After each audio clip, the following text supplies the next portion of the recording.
Crore 55 lakh hectare में सिंचाई करेगा। ये डॉक्टर मुख्यमंत्री मोहन यादव जी का संकल्प है। मैं फिर से ये बड़ी सौगात के लिए हमारे राष्ट्र के गौरव, देश के तेजस्वी ओजस्वी प्रधानमंत्री का कृतज्ञ हूं। श्रद्धेय मोहन यादव जी के नेतृत्व में जल संसाधन विभाग एक नया कीर्तिमान स्थापित करने जा रहा है। मैं बुंदेलखंड के मंत्री जी, हमारे सबसे वरिष्ठ प्रहलाद जी यहाँ उपस्थित हैं, वो समझते हैं कि केन बेतवा की जो लागत थी 44,605 करोड़, ये नई क्रांति है बुंदेलखंड के लिए। ये नया विश्वास है विकास का, प्रगति का।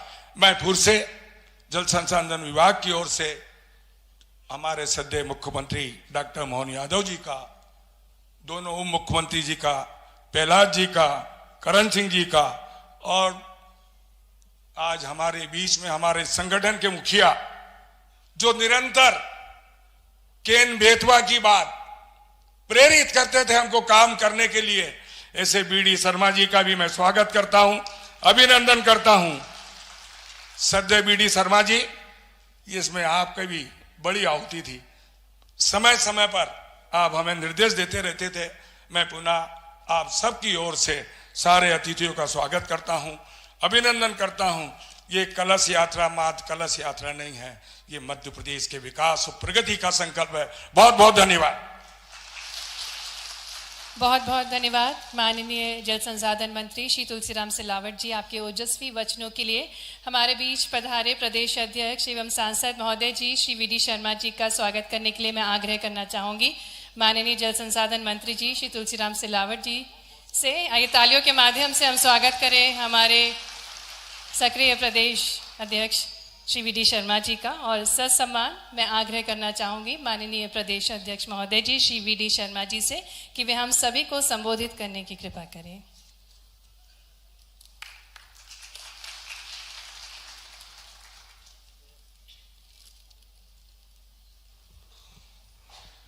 आज इस महत्वपूर्ण अभियान के कार्यक्रम में हमारे बीच उपस्थित मध्य प्रदेश के हमारे लोकप्रिय और एक ऐसे मुख्यमंत्री जिन्होंने मध्य प्रदेश को एक नया विजन दिया है। और माननीय मुख्यमंत्री जी, मैं आपका बहुत हृदय से आभार भी व्यक्त करता हूं और जनता का अभिनंदन करता हूं कि आपने ये जो परियोजनाएं दोनों आज जिनकी जल कलश यात्रा के माध्यम से हम जनता के बीच लेकर के जा रहे हैं, ये वास्तव में ही इस मध्य प्रदेश के विकास का एक माइलस्टोन बनेगा। ऐसे डॉक्टर मोहन यादव जी का हम जोरदार तालियों से अभिनंदन करते हैं, बहुत बहुत स्वागत करते हैं। इस अवसर पर हमारे दोनों सम्मानीय मुख्यमंत्री आदरणीय जगदीश देवड़ा जी, आदरणीय राजेंद्र शुक्ल जी, यहाँ पर उपस्थित हमारे कैबिनेट के मंत्री जो इस अभियान के साथ बुंदेलखंड के क्षेत्र में जिनने अपनी महत्वपूर्ण भूमिका निभाई है, कैबिनेट के मंत्री रहते हुए आज मध्य प्रदेश सरकार के हमारे वरिष्ठ मंत्री आदरणीय प्रहलाद पटेल जी, हमारे राजस्व मंत्री आदरणीय करण सिंह वर्मा जी, और जल संसाधन मंत्री जो लगातार इस काम में, इस अभियान में जुटे थे, ऐसे आदरणीय तुलसी सिलावट जी, हमारे इस अवसर पर सभी सम्मानीय अधिकारीगण, और जो पूरे केन बेतवा लिंक परियोजना से लेकर बाकी जो हमारा अभियान की जो शुरुआत आज माननीय मुख्यमंत्री जी के नेतृत्व में हो रही है, तो उस दिशा में जो पार्वती काली सिंध चंबल को जोड़ने का जो अभियान है, तो सभी जिलों के जो लोग जुड़े हैं, मैं आप सबका बहुत स्वागत और अभिनंदन करता हूं। आदरणीय मुख्यमंत्री जी, ये जो केन बेतवा लिंक परियोजना जो अटल जी का सपना था, श्रद्धेय उमा भारती जी से लेकर उस समय इसकी जब शुरुआत हुई थी, तो अटल जी के उस सपने को पूरा करने का काम देश के यशस्वी प्रधानमंत्री, दुनिया के लोकप्रिय नेता माननीय नरेंद्र मोदी जी ने पहली रिवर लिंक परियोजना को जोड़ने का काम अगर साकार रूप देने का काम किसी ने किया तो भारत के प्रधानमंत्री नरेंद्र मोदी जी ने किया है। हम सब लोग मोदी जी का बहुत जोरदार अभिनंदन करते हैं कि उस बुंदेलखंड को, जो बुंदेलखंड सूखा बुंदेलखंड कहा जाता है, जिस बुंदेलखंड को गरीब बुंदेलखंड लोग कहते हैं, मैं ऐसा मानता हूं आदरणीय मुख्यमंत्री जी, हमारी सरकारों ने, केंद्र के अंदर और राज्य की सरकारों ने, उत्तर प्रदेश के मुख्यमंत्री जी का भी मैं अभिनंदन करता हूं कि जो कई प्रकार के हर्डल्स थे जिनको पूरा करने का काम मध्य प्रदेश और उत्तर प्रदेश ने मिलकर के किया। और आज हमारा सौभाग्य है कि हम जनता के बीच जल कलश यात्रा के माध्यम से ये बताने के लिए जा रहे हैं कि किस प्रकार से केन बेतवा लिंक परियोजना और पार्वती काली सिंध चंबल लिंक परियोजना के माध्यम से परिदृश्य उन क्षेत्रों के बदलेंगे। मैं आपका अभिनंदन इसलिए कर रहा हूं क्योंकि ये दोनों तीनों क्षेत्र ऐसे हैं, बुंदेलखंड और चंबल और मालवा भी इससे कुछ कनेक्ट हो रहा है, कि जहां पर वास्तव में विकास के लिए जिन बातों की आवश्यकता थी, तो आज जो तुलसी सिलावट जी ने सारे इसका रोड मैप जो बताया है कि किस प्रकार से 41 लाख लोगों को पीने के पानी की सुविधा मिलेगी, 10 लाख के करीब हेक्टेयर सिंचाई जो होगी, जो अभी आपने 40-47 लाख बताया और ये 10 लाख बढ़ेगा। माननीय प्रधानमंत्री मोदी जी ने 44,605 करोड़ बजट में प्रावधान करके ये जो अभियान की शुरुआत हुई है, ये पूरे बुंदेलखंड का, चंबल का परिदृश्य बदलेगी। अब बुंदेलखंड सूखा बुंदेलखंड नहीं, हरा भरा बुंदेलखंड होगा। अब बुंदेलखंड गरीब नहीं, समृद्धशाली बुंदेलखंड इस भारत के अंदर बनेगा। यह भारतीय जनता पार्टी की सरकार की देन है। मैं पुनः एक बार हमारे प्रधानमंत्री जी का, माननीय मोहन यादव जी का बहुत हृदय से अभिनंदन और धन्यवाद करता हूं, और सभी बुंदेलखंड के वासियों को, सभी को बधाई और शुभकामनाएं कि आज जो शुरुआत हो रही है, एक एक व्यक्ति के जन तक हम पहुंचाएं कि इस अभियान के माध्यम से जल कलश यात्राएं शुरू हो रही हैं। लोगों तक हमें बताने की जरूरत है किस प्रकार से हमारा परिदृश्य बदल रहा है, और इसके लिए मैं माननीय प्रधानमंत्री जी का, माननीय मुख्यमंत्री जी का, पूरे नेतृत्व का बहुत बधाई और शुभकामना देता हूं। हम सब लोग इस काम में जुटेंगे। बहुत बहुत धन्यवाद। जय हिंद, जय भारत। बहुत बहुत धन्यवाद माननीय प्रदेश अध्यक्ष महोदय श्री वी डी शर्मा जी। 2047 तक माननीय प्रधानमंत्री जी ने प्रदेश में 100% जल की आपूर्ति करने हेतु हर घर और हर खेत तक पानी पहुंचाने का संकल्प लिया है। प्रदेश में भरपूर सिंचाई सुविधाओं के निर्माण की दिशा में कदम उठाते हुए मध्य प्रदेश में 2 राष्ट्रीय परियोजनाओं पर तेजी से कार्य किया जा रहा है, और देश की प्रथम राष्ट्रीय परियोजना मध्य प्रदेश में बनने जा रही है। केन बेतवा परियोजना पर आधारित एक लघु फिल्म आपके समक्ष प्रस्तुत की जाएगी। भारत में जल संसाधनों का वितरण बेहद असमान है। राष्ट्रीय जल विकास अभिकरण ने अध्ययन करने के बाद ऐसी 30 लिंक परियोजनाओं की पहचान की जिनसे नदियों को आपस में जोड़ा जा सकता है। इनमें से एक है केन बेतवा लिंक। केन और बेतवा 2 प्रायद्वीपीय नदियां हैं जिनका उद्गम मध्य प्रदेश से होता है और ये उत्तर प्रदेश में यमुना नदी में मिलती है। केन नदी में पानी की बहुतायत है, लेकिन इसका पूरा पानी उपयोग नहीं हो पाता। वहीं दूसरी तरफ बेतवा नदी में पानी की कमी के कारण ऊपरी बेतवा बेसिन की जरूरतें पूरी नहीं हो पा रही हैं। केन नदी से सूखाग्रस्त बुंदेलखंड क्षेत्र की इस परियोजना से 7 लाख हेक्टेयर से भी ज्यादा भूमि की सिंचाई की जा सकती है। केन बेतवा लिंक प्रोजेक्ट के अंतर्गत मध्य प्रदेश के छतरपुर जिले में दौधन गांव के पास केन नदी पर दौधन बांध बनाया जाना प्रस्तावित है। दौधन बांध में कुल 2,853 मिलियन क्यूबिक मीटर पानी का भंडारण किया जा सकेगा। इसका कुल डूब क्षेत्र 9,000 हेक्टेयर होगा। दौधन बांध से अतिरिक्त पानी को बेतवा बेसिन में स्थानांतरित करने के लिए 221 किलोमीटर लंबी लिंक कैनाल का निर्माण किया जाएगा। इसके अलावा दौधन बांध पर 2 पावर हाउस बनाए जाएंगे। इनकी कुल क्षमता 78 मेगावाट होगी। दौधन बांध पर 75% निर्भरता पर सालाना कुल 6,590 मिलियन क्यूबिक मीटर पानी उपलब्ध होगा। 2,023 मिलियन क्यूबिक मीटर पानी दौधन बांध से नीचे केन नदी में छोड़ा जाएगा, जिसमें बरियारपुर वियर से 1,306 मिलियन क्यूबिक मीटर पानी उत्तर प्रदेश के बांदा जिले में और 224 MCM पानी मध्य प्रदेश के छतरपुर जिले में सिंचाई के लिए दिया जाएगा। दौधन बांध से सरप्लस 1,377 मिलियन क्यूबिक मीटर पानी केन बेतवा लिंक नहर में छोड़ा जाएगा, जिसमें से लिंक मार्ग में सिंचाई के लिए मध्य प्रदेश के छतरपुर, निवाड़ी और टीकमगढ़ और उत्तर प्रदेश के महोबा, झांसी जिलों में 1,231.28 मिलियन क्यूबिक मीटर पानी दिया जाएगा। साथ ही मध्य प्रदेश और उत्तर प्रदेश को पीने के लिए भी पानी दिया जाएगा। बुंदेलखंड क्षेत्र के 9 जिलों को केन बेतवा लिंक प्रोजेक्ट से सुनिश्चित सिंचाई और पीने के लिए पानी मिलेगा। इनमें मध्य प्रदेश के टीकमगढ़, निवाड़ी, छतरपुर, दमोह और पन्ना, उत्तर प्रदेश के बांदा, ललितपुर, महोबा और झांसी जिले शामिल हैं। केन कमांड से मध्य प्रदेश के छतरपुर जिले में 1,78,000 हेक्टेयर भूमि की सालाना सिंचाई होगी। केन बेतवा लिंक नहर के मार्ग में छतरपुर, निवाड़ी और टीकमगढ़ जिलों में 1,82,000 हेक्टेयर भूमि की सिंचाई होगी। इसके अलावा उत्तर प्रदेश के ललितपुर, महोबा और झांसी जिले में 58,000 हेक्टेयर भूमि की सिंचाई होगी। इसके साथ ही लिंक नहर से इन जिलों के लगभग 30 लाख लोगों को पीने के लिए पानी मिलेगा। विश्व की पहली नदी जोड़ो अभियान का शुरुआत यशस्वी प्रधानमंत्री के नेतृत्व में हुई है। इसके माध्यम से केन बेतवा नदी जोड़ो अभियान का एक बड़ा प्रोजेक्ट माननीय यशस्वी प्रधानमंत्री ने मंजूर किया था। इस योजना के माध्यम से निश्चित रूप से मध्य प्रदेश एक नए दौर में पहुंचेगा। खासकर बुंदेलखंड जैसा हमारा एक इलाका जो सिंचाई के लिए अभी दरकार में खड़ा है, लाइन में खड़ा है, इसके माध्यम से यूपी और मध्य प्रदेश की समूची कृषि आधारित अर्थव्यवस्था बदलेगी। इस तरह केन बेतवा लिंक से कुल लगभग 7,02,000 हेक्टेयर भूमि की सिंचाई हो सकेगी। केन बेतवा लिंक के कारण बुंदेलखंड क्षेत्र में फसल की पैदावार 3 गुना तक बढ़ जाएगी। खेती की पैदावार बढ़ने से पूरे क्षेत्र का विकास होगा और लोगों के जीवन स्तर में सुधार आएगा। निश्चित ही इन सिंचाई परियोजनाओं से फसलें अच्छी होंगी और किसान खुशहाल होंगे, समृद्धशाली मध्य प्रदेश का निर्माण होगा। और अब सिंगल क्लिक के माध्यम से माननीय मुख्यमंत्री जी नियुक्ति पत्रों का वितरण करेंगे। 5 मार्च को 9,000 नियुक्ति पत्रों का वितरण किया गया था और अब हम आग्रह करना चाहेंगे माननीय मुख्यमंत्री जी से कि वे रिमोट का बटन दबाकर 1,000 से अधिक अभ्यर्थियों को नियुक्ति पत्र प्रदान करने की कृपा करें। माननीय मुख्यमंत्री जी से निवेदन है कि वे रिमोट का बटन दबाकर 1,000 से अधिक नियुक्ति पत्रों का वितरण करने की कृपा करें।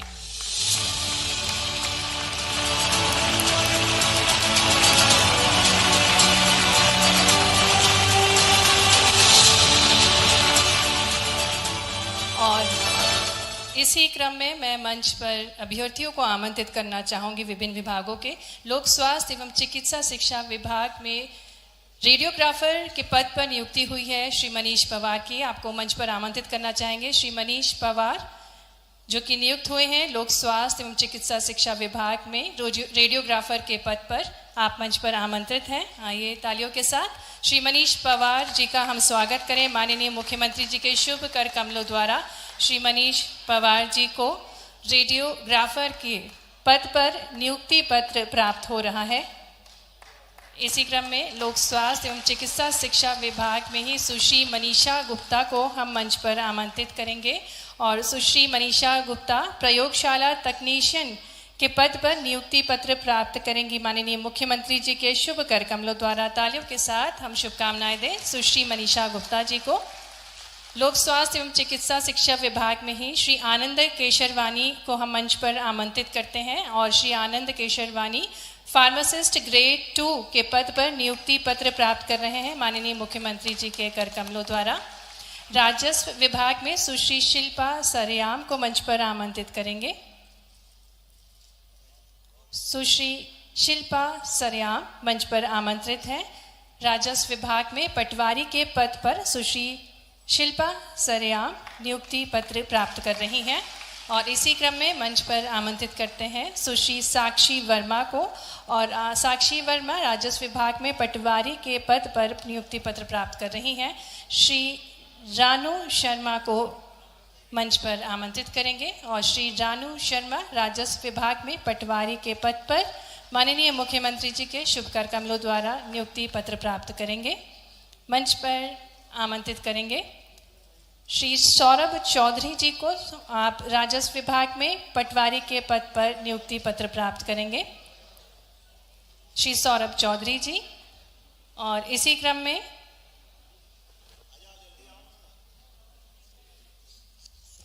पंचायत एवं ग्रामीण विकास विभाग सुश्री एकता वर्मा मंच पर आमंत्रित हैं। सहायक यंत्री सिविल के पद पर सुश्री एकता वर्मा माननीय मुख्यमंत्री जी के शुभ कर कमलों द्वारा नियुक्ति पत्र प्राप्त करेंगे।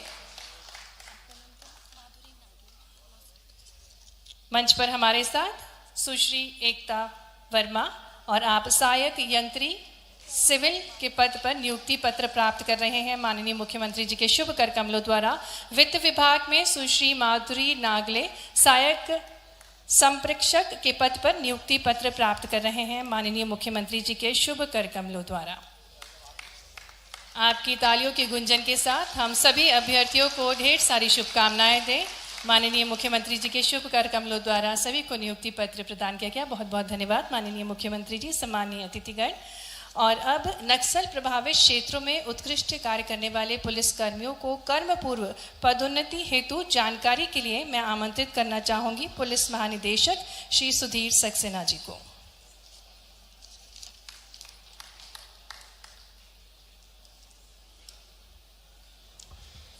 देशभक्ति और वीरता के सम्मान में आयोजित इस गौरवपूर्ण क्रम से पूर्व पदोन्नति अलंकरण समारोह में उपस्थित हमारे प्रदेश के लोकप्रिय एवं यशस्वी मुख्यमंत्री एवं हम सभी के प्रेरणा स्रोत माननीय डॉक्टर मोहन यादव जी, आदरणीय वी.डी. शर्मा जी, मंच पर आसीन मध्य प्रदेश शासन के आदरणीय उप मुख्यमंत्री एवं मंत्रीगण, अतिरिक्त मुख्य सचिव महोदय, हॉक फोर्स के हमारे जवान साथियों, पुलिस परिवार के सदस्यगण, मीडिया के बंधुओं, देवियों और सज्जनों, आज का दिन मध्य प्रदेश पुलिस के लिए ऐतिहासिक दिन है जब हमारे बहादुर जवानों को आउट ऑफ टर्न प्रमोशन दिया जा रहा है तथा उन्हें अपने कर कमलों से रैंक लगाने के लिए हमारे प्रदेश के मुखिया स्वयं यहाँ उपस्थित हैं। व्यस्ततम समय के बावजूद इस गर्मामयी उपस्थिति में जवानों को सम्मानित करना माननीय मुख्यमंत्री जी के मन में विषम परिस्थितियों में तैनात जवानों के प्रति प्रगाढ़ स्नेह को दर्शाने के साथ साथ वीरता को सम्मानित करने के उनके दृढ़ निश्चय को भी रेखांकित करता है। आज का यह कार्यक्रम मध्य प्रदेश पुलिस के उन बहादुरों के सम्मान का कार्यक्रम है जिन्होंने गत वर्ष 14 दिसंबर की सुबह मध्य प्रदेश छत्तीसगढ़ की सीमा पर घने जंगलों में नक्सलियों के दल से लोहा लेते हुए 14 लाख रुपए के इनामी हार्डकोर नक्सली को ढेर करने में अपनी जान की बाजी लगा दी थी।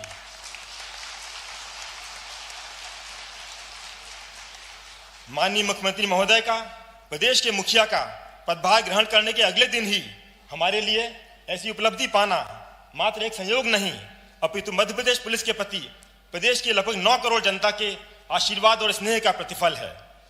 यह भी उल्लेखनीय है कि जिस शौर्य का हॉक फोर्स ने परिचय दिया उसके बहुत कम समय बाद ही सारी औपचारिकताएं पूर्ण कर आउट ऑफ टर्न प्रमोशन के आदेश जारी किए गए।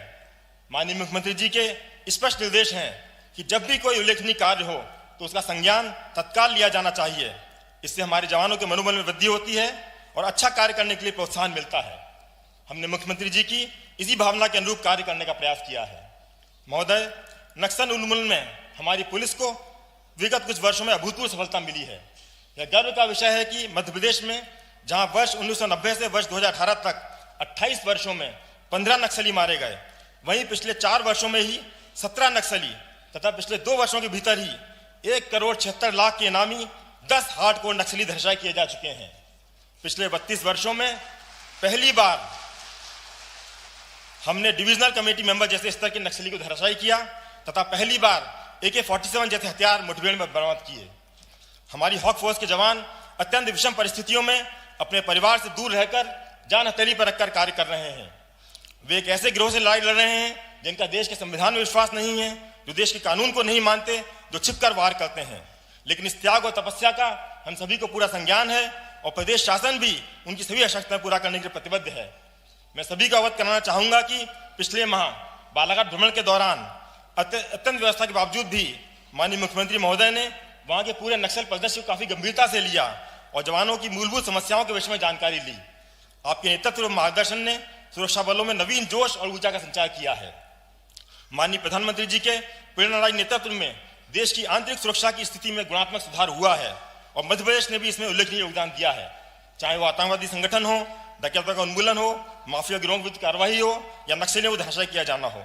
मुझे पूरा विश्वास है कि माननीय मुख्यमंत्री जी के सक्रिय नेतृत्व में हमारी पुलिस वामपंथी उग्रवाद के समूल उन्मूलन में न सिर्फ सफल होगी बल्कि नए कीर्तिमान भी बनाती रहेगी। एक बार फिर हॉक फोर्स के शूरवीरों को बहुत बहुत बधाई और माननीय मुख्यमंत्री जी का आभार। जय हिंद, जय भारत, वंदे मातरम।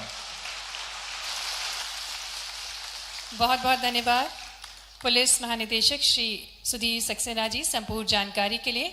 और अब मैं आग्रह करना चाहूंगी माननीय मुख्यमंत्री महोदय जी से कि वे नक्सल विरोधी अभियान में उत्कृष्ट कार्य करने वाले हॉक फोर्स के जाबाज जवानों को क्रम पूर्व पदोन्नति प्रदान करने का कष्ट करें।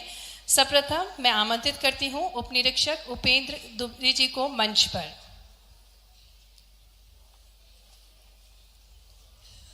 जिला बल के उप निरीक्षक उपेंद्र दुबे को निरीक्षक पद पर पदोन्नत किया जा रहा है।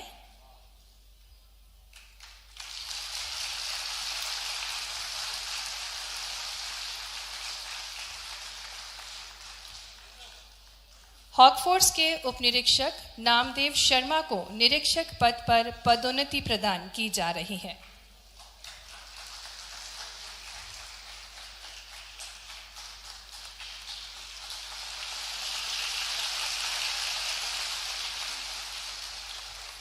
हॉक फोर्स के सहायक उप निरीक्षक अतुल कुमार शुक्ला को उप निरीक्षक पद पर पदोन्नति दी जा रही है।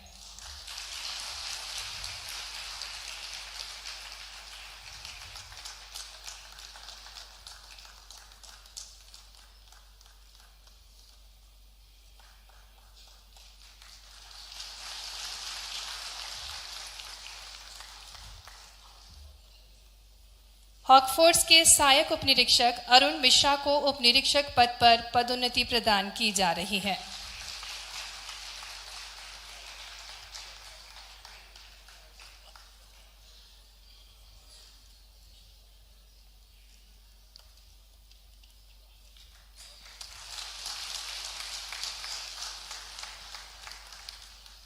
हॉक फोर्स के सहायक उप निरीक्षक मनोज कापसे को उप निरीक्षक पद पर पदोन्नति दी जा रही है।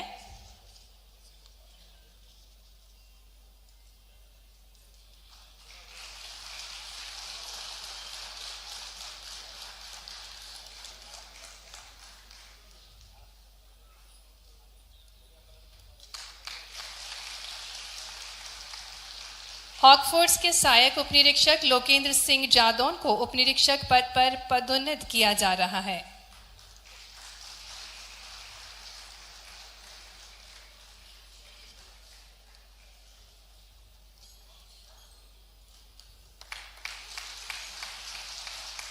हॉक फोर्स के सहायक उप निरीक्षक दिलीप उइके को उप निरीक्षक पद पर पदोन्नति दी जा रही है।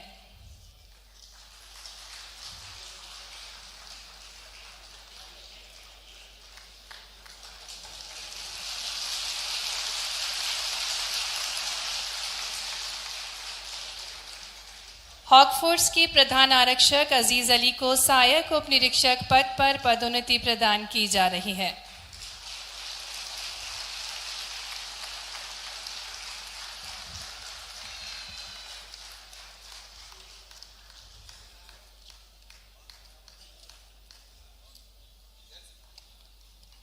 हॉक फोर्स के प्रधान आरक्षक रविंद्र कुमार को सहायक उप निरीक्षक पद पर पदोन्नत किया जा रहा है।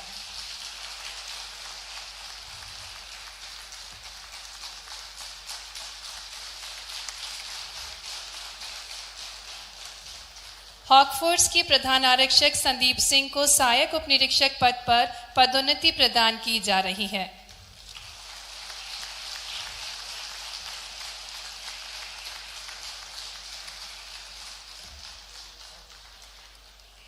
हॉक फोर्स के प्रधान आरक्षक रामकुमार नरवेती को सहायक उप निरीक्षक पद पर पदोन्नत किया जा रहा है।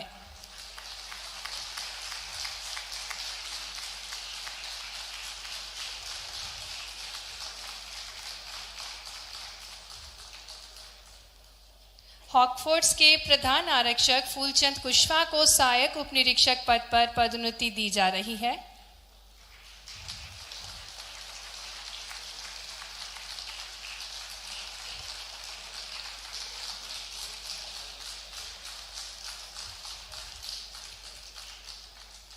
हॉक फोर्स के प्रधान आरक्षक ब्रजमोहन गुर्जर को सहायक उप निरीक्षक पद पर पदोन्नत किया जा रहा है।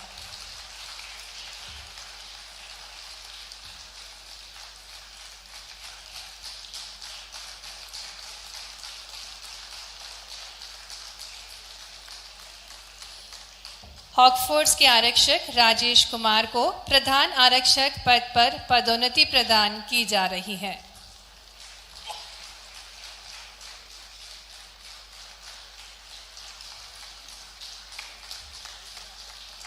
हॉकफोर्स के आरक्षक कमल वैष्णव को प्रधान आरक्षक पद पर पदोन्नत किया जा रहा है।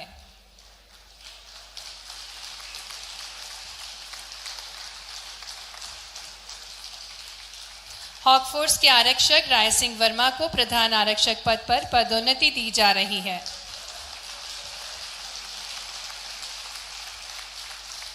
हॉकफोर्स के आरक्षक अनुराग सिंह यादव को प्रधान आरक्षक पद पर पदोन्नति प्रदान की जा रही है।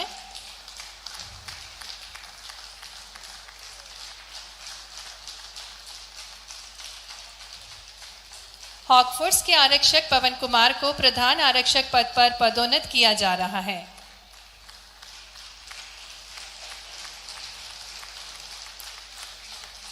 हॉकफोर्स के आरक्षक आशिफ खान को प्रधान आरक्षक पद पर पदोन्नति प्रदान की जा रही है।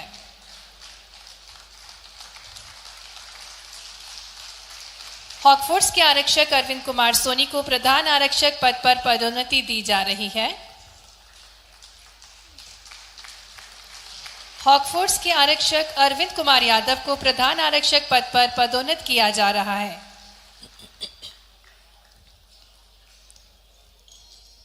हॉकफोर्स के आरक्षक सतीश मात्रे को प्रधान आरक्षक पद पर पदोन्नति दी जा रही है।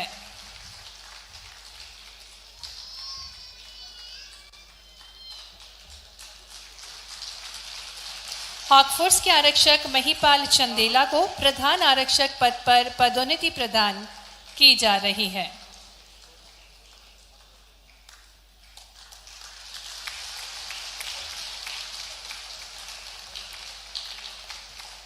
हॉकफोर्स के आरक्षक लोकेंद्र सिंह सिकरवार को प्रधान आरक्षक पद पर पदोन्नति दी जा रही है।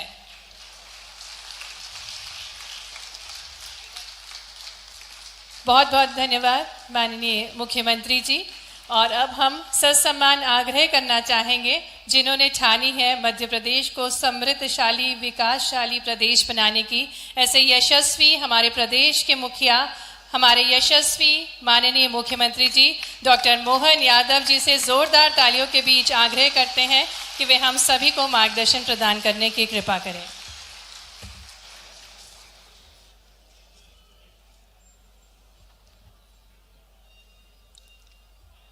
आज के इस कार्यक्रम का स्वरूप त्रिवेणी की तरह है, जिसकी 3 अलग अलग धाराएं हम सबको इस कार्यक्रम के हिलोरे लेने के लिए आनंद दे रही है। हम सब सौभाग्यशाली हैं। मंच पर विराजमान हमारे लोकप्रिय सांसद और भारतीय जनता पार्टी के प्रदेश के अध्यक्ष माननीय विष्णुदत्त शर्मा जी, उप मुख्यमंत्री द्वय श्रीमान जगदीश देवड़ा जी, श्रीमान राजेंद्र शुक्ला जी, हमारे लिए बहुत आदर के केंद्र और भारत सरकार के पूर्व मंत्री अभी वर्तमान में हमारे साथ हमारा मनोबल बढ़ाने के लिए पंचायत ग्रामीण का काम संभाल रहे श्रीमान प्रहलाद पटेल जी, हमारे बहुत यशस्वी सिंचाई के मामले में कैबिनेट के अंदर कोई प्रस्ताव आए ना आए, सिंचाई का प्रस्ताव जरूर आएगा, हमारे अपने तुलसी सिलावट जी, और राजस्व के लिए जिस प्रकार से काम कर रहे करण सिंह जी, आपको बधाई देना चाहूँगा। 1.5 महीने के सतत अभियान में हमारे पूरे प्रदेश के अंदर राजस्व के प्रकरणों का जो निराकरण कराया, वाकई बधाई हमारे राजस्व मंत्रालय को। इस अवसर पर हमारे डीजी श्रीमान सक्सेना जी, SCS श्रीमान राजेश राजोरा जी, इस अवसर पर समस्त वरिष्ठ पदाधिकारीगण, आगंतुक अतिथिगण, पत्रकार साथियों, प्यारे मित्रों, आज यहाँ हमने लगभग 1000 के आसपास 3 विभागों के नए क्लास 3 से लगा करके क्लास 1 तक के कई सारे अधिकारियों कर्मचारियों की नियुक्तियों का एक कार्यक्रम रखा है। और ये नए परिवार में आने वाले, हमारे नई संभावनाओं को लेकर आने वाले सारे के सारे युवागण है, इन सबको मैं शुभकामना देता हूँ, बधाई देता हूँ। इनके भरोसे से प्रदेश भविष्य में अपनी लंबी उड़ान हासिल करेगा। और इतने ही नहीं, हम सब देख रहे हैं यशस्वी प्रधानमंत्री के नेतृत्व में पूरा देश बदल रहा है। मैं आने वाले सभी मित्रों से जरूर कहना चाहूँगा, हम सब मिलकर के बदलते दौर के इस भारत के साथ जी रहे हैं और बदलते दौर के भारत में कितनी तेजी से कई सारे मामलों में हम पूरा देश माननीय मोदी जी ने बदला है और उसके आधार पर दुनिया के सामने भारत की एक नई तस्वीर बन के आई है। आप सब भी वो अपनी नई सर्विस जब ज्वाइन कर रहे हैं तो इस बात का मन मस्तिष्क में धारण करें, नई तकनीक सदैव मददकारी होती है। नया नवाचार ये हमारे मन को सुकून भी देता और व्यवस्थाओं में मददगार भी होता है और यही कारण है कि कई चुनौतियों में भारत में अभी वर्तमान में अपनी आंखों के सामने कई निर्णय हुए। कोविड के काल में लगाए गए टीकों का हिसाब रखना, यह दुनिया के सामने आज भी आश्चर्य कि भारत जैसा इतना विविधता वाला देश, इतना विशाल देश और इतनी बड़ी आबादी, कितना एक्यूरेट हिसाब रखा है। मैं मोदी जी को धन्यवाद देना चाहूंगा। एक बार जोरदार ताली बजाकर मोदी जी का अभिनंदन। जिस डेट में टीका लगना है, कोई पहले पहुंच जाए तो बता देते थे, कोई कहीं गांव देहात शहर कहीं भी हो, कितना बारीक हिसाब उनने रखवाया और कहीं चूक रहा तो बाकायदा सूचना आ जाती, भैया आपका टीके का टाइम आ गया। जो दुनिया के बड़े बड़े देश, बड़े अपने आप को उन्नतशील देश माने जाते हैं, वहां ये सब नहीं हुआ, लेकिन हमारे जैसे देश में हो गया, जो कई मामलों में लोगों के लिए बहुत घोर आश्चर्य का विषय। और एक ये नहीं, नोटबंदी के बाद, तालाबंदी के बाद व्यवस्थाओं का संचालन जिस प्रकार से किया गया, वाकई ये हमारे लिए, अपने लिए सरकार के बूते पर समाज के सहयोग से अद्वितीय काम हुए और ये इस कामों का क्रम जारी रहना चाहिए। आने वाले समय में आज के अवसर पर जब अपने यहाँ केन बेतवा और पार्वती काली सिंह, अब बताइए पूरे प्रदेश के अंदर, वाकई ये परमात्मा का वरदान है। हमारे अपने मध्य प्रदेश में हजारों हजार साल से, जब से पृथ्वी अवतरित हुई होगी, तब से ये नदियां हमारे लिए जीवन दायिनी बनकर के सबके बीच अपना मार्ग तय कर रही है। जैसे हृदय के साथ हमारी रक्तवाहिनियां, धमनियां पूरे शहर को जीवंत, पूरे शरीर को जीवंत रखती है, ऐसे ही किसी भी भूभाग पर नदियां उसकी रक्तवाहिनियों की तरह अपनी जीवन यात्रा को आगे बढ़ाती है। ऐसे में हमारा शरीर पुष्ट हो, इसलिए हम अपने पराक्रम से, अपने योगासन से, अपने शरीर साधना से शरीर को स्वस्थ रखते हैं। और सरकार यत्न प्रयत्न करके माननीय मोदी जी के उस संकल्प के माध्यम से तो और धन्यवाद है। हमारे अपने किसान बंधु क्षेत्र में सिंचाई करने के लिए पहले जो छोटे संसाधन थे उनसे चलते थे, अब बदलते दौर में सिंचाई के तरीके बदले और बड़े बांध बना करके नहरों के माध्यम से सिंचाई हुई। नदियों में देखो कौन सी नदी छूटी। हमारे जीवनदायिनी मां नर्मदा ने पूरा नर्मदा वैली को तो आनंद में किया है, लेकिन वो अपना मध्य प्रदेश का एक हिस्सा जो छत्तीसगढ़ से लगा के महाराष्ट्र और गुजरात तक का हिस्सा था, लेकिन ये जो हमारा दूसरा हिस्सा है, ये दोनों योजनाएं, जब दोनों योजना पूरी हो जाएगी तो वाकई लगेगा कि ये अपना प्रदेश है क्या। कहाँ हमारा बुंदेलखंड का इलाका जो बहादुरी, वीरता, प्राणों के उत्सर्ग करने के लिए दुनिया में जाना जाता है, लेकिन मैदान के अंदर पर उनके जीवन में जो आसपास में ग्रामीण वर्ग जो निवास करते हैं, जो शहर है आबादी की इंतजार करते हैं, वहां जल की क्या स्थिति है। आज मुझे इस बात का गर्व है, ये केन बेतवा नदी योजना जो विश्व की सबसे पहली नदी जोड़ो योजना है, इसके शुभारंभ के बाद वाकई में ये पूरा क्षेत्र एक अलग दुनिया में जाएगा, एक अलग प्रकार से विकास का रास्ता तय करेगा। जिस बुंदेलखंड ने मुगलों के काल में भी अपने उन्नत मस्तक को झुकने नहीं दिया, जिस बुंदेलखंड की उत्कृष्ट स्थापत्य कला को देखने के लिए, खजुराहो के मंदिरों को देखने के लिए दुनिया लालायित रहती है, वो आखिर पिछड़ा था केवल जल के कारण से। और बेतवा बह रही, केन बह रही, लेकिन उनके बहते हुए पानी का उपयोग ठीक से नहीं हो पा रहा था। मुझे कहना नहीं चाहिए, लेकिन दुर्भाग्य से पूर्ववर्ती कांग्रेस की सरकार ने इस दिशा में कोई ध्यान नहीं दिया। स्वर्गीय अटल बिहारी वाजपेयी जी ने सपना देखा और माननीय नरेंद्र मोदी जी ने पूरा करके दिखाया। ये जो संकल्प है, ये इच्छा शक्ति का परिणाम होता है। मैं अपने भारत रत्न अटल बिहारी वाजपेयी जी को भी स्मरण करता हूं और नरेंद्र मोदी जी को धन्यवाद देता हूं, जिसके कारण से उत्तर प्रदेश और मध्य प्रदेश के बीच ये बड़ा निर्णय हुआ है। एक और इसके अलावा दूसरा हिस्सा चंबल का बीहड़, डकैत की समस्या, दूसरी परेशानियां। लेकिन जब मैं पिछले समय सिंचाई विभाग की बैठक में था, मुझे बड़ा आश्चर्य लगा और अच्छा भी लगा। चंबल के हमारे बेल्ट में नहरों के माध्यम से पानी की जो उपलब्धता है, घोर आश्चर्य लगा भाई साहब कि वो अपने यहां बाकी जगह जैसे उज्जैन वहां 7%, लेकिन चंबल के बेल्ट में पानी 90% नहरों से पानी दे रहे हैं। ये कितने बड़े सौभाग्य की बात, कितना अच्छा लग रहा है।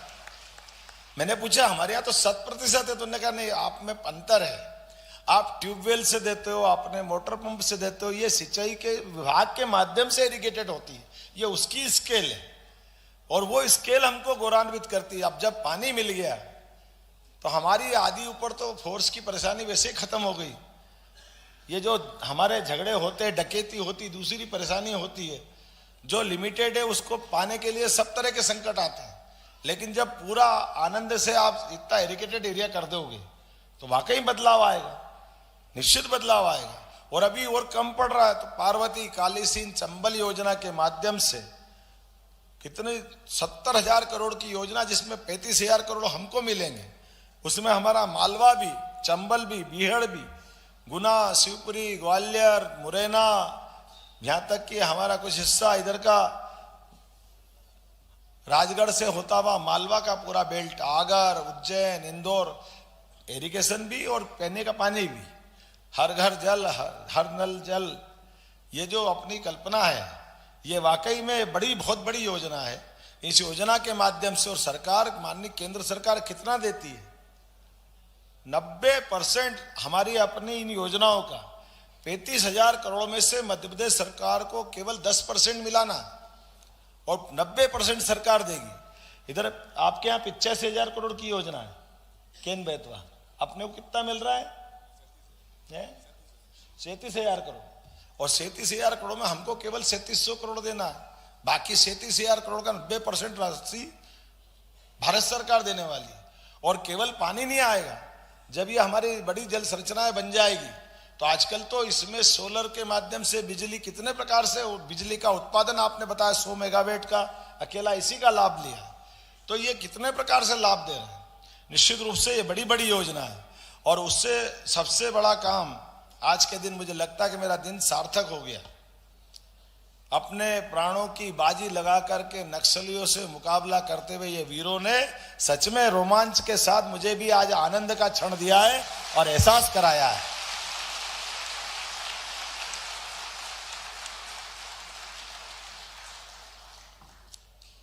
नक्सलियों के क्षेत्र में जाने से मात्र से वर्तमान की उनकी दुर्दांत जो गतिविधियां चलती थी और जिस ढंग से वो चुनौती दे दे करके पुराना रिकॉर्ड अभी तक अपन उनका देखते हैं, ऐसे कठिन माहौल में जहां सड़क नहीं है, बिजली नहीं है, और तो ये हमारे संचार के साधन, मोबाइल नेटवर्क भी वहां चले जाते हैं, ऐसे कठिन, और इतना ही नहीं, जो इलाका है वो शुद्ध सघन वन वाला इलाका है, जो टाइगर फॉरेस्ट और क्या क्या है वहां पर। कोई जरूरी नहीं कि नक्सलवादी से ही मुकाबला होगा, सामने आपके चीता आ जाएगा, भालू आ जाएगा, कोई भी वन्य जीव आ जाएगा। इन सारी कठिनाइयों के बाद भी आपने अपनी ड्यूटी जो की है और ड्यूटी करके जो प्रमाण दिए, हमको आपके फीते लगाते हुए सदैव गर्व होगा। मुझे इस बात की प्रसन्नता है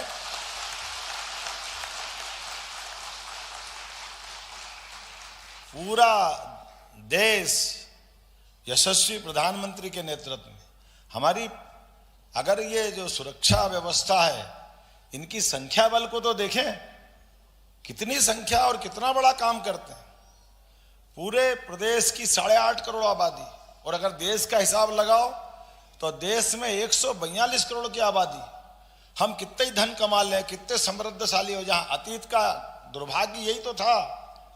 भारत ने धन कमाने में अपनी योग्यता प्रतिभा से सदैव अपना कदम आगे बढ़ाया और दुनिया में पहचान पाई है। लेकिन कमजोर कहां पड़े? हमारी सीमाओं पे, हमारी सेनाओं के माध्यम से जब जब भारत कमजोर हुआ, तब तक विदेशियों ने हमको गुलाम बनाया और गुलाम बनाने के न केवल हमको लूटा, धन ले गए, बल्कि वो हमारी सभ्यता संस्कृति को भी नष्ट करने में लग गए। लेकिन आपके भरोसे से ये देश महफूज है। पूरा देश और देश की रक्षा करने वाली सेना की संख्या भले ही केवल 13.5 लाख है, लेकिन 13.5 लाख की सेना कैसी काम करती है हमको मालूम है। नेतृत्वकर्ता पे डिपेंड करता है। आज यशस्वी प्रधानमंत्री का नेतृत्व दुनिया में जिस प्रकार से पूजा जा रहा, हमको भी गर्व होता है। अब पाकिस्तान के बाप की ताकत नहीं है कि वो आंख दिखा ले, घर में घुस के मारने का मादा अगर कोई रखता तो हमारा देश का सैन्य बल रखता। गए जमाने बंबई में बम फोड़ेंगे, दिल्ली में बम फोड़ेंगे, हम ये कर देंगे, वो कर देंगे। कहां कर दोगे तुम? बाकी तो छोड़ो, तुम बॉर्डर पे भी कुछ नहीं कर सकते हो। बॉर्डर पे भी बम फूटना बंद हो गए। बॉर्डर के बाहर भी पाक अधिकृत कश्मीर वाले चिल्ला चिल्ला के कह रहे कि कोई नेता होगा तो नरेंद्र मोदी जैसा होगा। हम भी चाहते कि भारत में मिला लो। कहां भूखे नंगे में पटक दिया आज, जब वहां के लोग कह रहे हैं। और अभिनंदन क्या करने गया था? एयर स्ट्राइक याद है हमको? मूछ वाले हमारे घर के अंदर दुश्मनों ने आके आक्रमण किया था, तो हम उनके घर में जाके भी मारेंगे।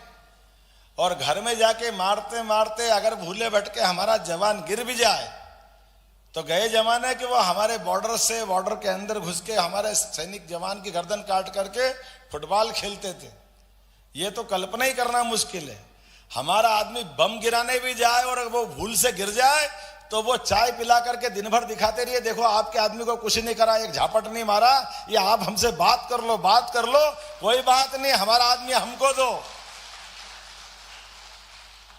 आपके आतंकवादियों ने हमको मारा, हमारे लोगों को मारा, सोए हुए लोगों को मारा। हम आपके आतंकवादियों को मार रहे हैं। हमारी आपकी कोई लड़ाई नहीं, इसलिए आपसे बात क्यों कर ले? आप कौन हो बीच में? और अगर आप बात करना चाहते हो तो आपसे कहेंगे कि आप उनसे मिले हो, और अगर मिले हो तो हम आपको पहले मारेंगे, बाद में बात करेंगे। हम इस बात को बर्दाश्त नहीं करेंगे। देशभक्ति के लिए हमारे देश के नागरिकों की जान सबसे पहले ज्यादा जरूरी है। हमारे देश की सेना की रक्षा करना, देश के सैनिकों के जीवन के बारे में चिंता करना, यह भारत सरकार का निर्णय है। और मुझे इस बात की प्रसन्नता है, ऐसे निर्णयों से ही हमारे देशवासियों का गर्व और हमारी संस्कृति दुनिया में अलग ढंग से जानी जाती है। आज के इस अवसर पर हमारे नक्सलवादी अभियान के माध्यम से आउट ऑफ टर्न देने का प्रमोशन, आप चिंता मत करो। केवल वो नहीं, और भी जहां जहां जवान जो भी अब इस प्रकार से काम करेगा, सरकार उसके साथ खड़ी है। निसंकोच आप चिंता मत करो। कानून और व्यवस्था के लिए जो आप करोगे, किसी भी काम को करोगे, प्रत्येक काम में आपके साथ सरकार खड़ी है। कोई भी कारण ऐसा होगा जिस कारण से आपने अपने आप को दांव पे लगाया, आप अकेले नहीं हो, पूरी सरकार आपके साथ है। मैं आपको आश्वस्त करना चाहूंगा। और केवल वो नहीं, और भी सब क्षेत्रों में अलग अलग प्रकार से शासन के सभी अंग सुशासन का प्रतीक बने, यह अपेक्षा मैं आपसे करना चाहूंगा। खास करके मैं बधाई देना चाहूंगा हमारे प्रशासनिक अधिकारियों को, राजस्व विभाग को, कि हमारे पे आरोप लगता था पुराने सिस्टम से रजिस्ट्रियां हो जाती है, लेकिन रजिस्ट्री के बाद नामांतरण के लिए पटवारी साहब भगवान से बढ़ के व्यवहार करते थे। बुरा मत माना, नए पटवारी भी बैठे हैं यहाँ पे।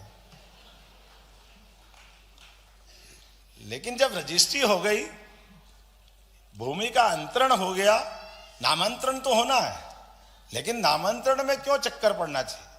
और आधुनिक टेक्नोलॉजी का लाभ लेकर के ये बहुत अच्छा निर्णय हुआ। इधर आप रजिस्ट्री कराओ, बिना संकोच के अपने आप एक निश्चित प्रक्रिया से उसका नामांतरण होकर के अपने आप राजस्व रिकॉर्ड में नाम चढ़ जाता है। ये हमारे अमले ने करके दिखाया। मैं बधाई देना चाहूंगा पूरे प्रदेशवासियों को। और ऐसे ऐसे बहुत सारे मसले हम कर रहे हैं।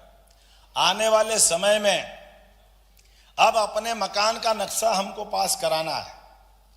नगर निगम में जाओ, नगरीय निकाय में जाओ, चक्कर खाओ, क्या जरूरत है इसकी?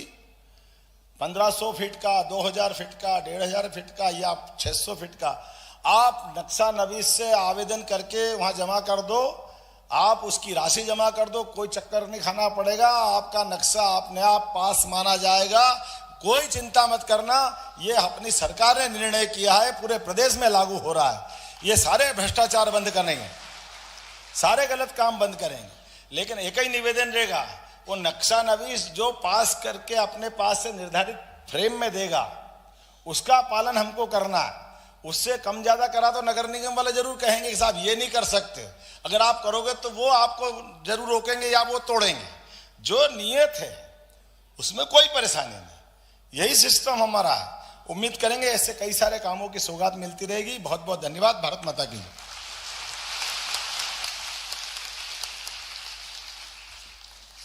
बहुत बहुत धन्यवाद माननीय मुख्यमंत्री जी आपके ओजस्वी वचनों के लिए। और अब मैं आग्रह करना चाहूंगी प्रमुख सचिव महोदय जी श्री निकुंज श्रीवास्तव जी से कि वे हम सभी को आभार प्रस्तुत करने की कृपा करें। आज के इस गरिमामय कार्यक्रम में अपना समय देने के लिए और प्रेरणादायी उद्बोधन देने के लिए, आशीर्वचन देने के लिए मैं माननीय मुख्यमंत्री जी डॉक्टर मोहन यादव का विशेष आभार व्यक्त करता हूं। मैं यहाँ उपस्थित श्री वीडी शर्मा जो कि सांसद हैं छतरपुर से, उनका भी बहुत आभार व्यक्त करना चाहता हूं। मैं श्री देवड़ा जी, श्री राजेंद्र शुक्ला जी जो हमारे प्रदेश के उप मुख्यमंत्री हैं, आप दोनों ने यहाँ समय दिया, आपका आभार व्यक्त करता हूं। और मंत्रीगण श्री करण सिंह वर्मा, श्री प्रहलाद पटेल, श्री तुलसी सिलावट जी, आप सभी का मैं बहुत बहुत आभार व्यक्त करता हूं।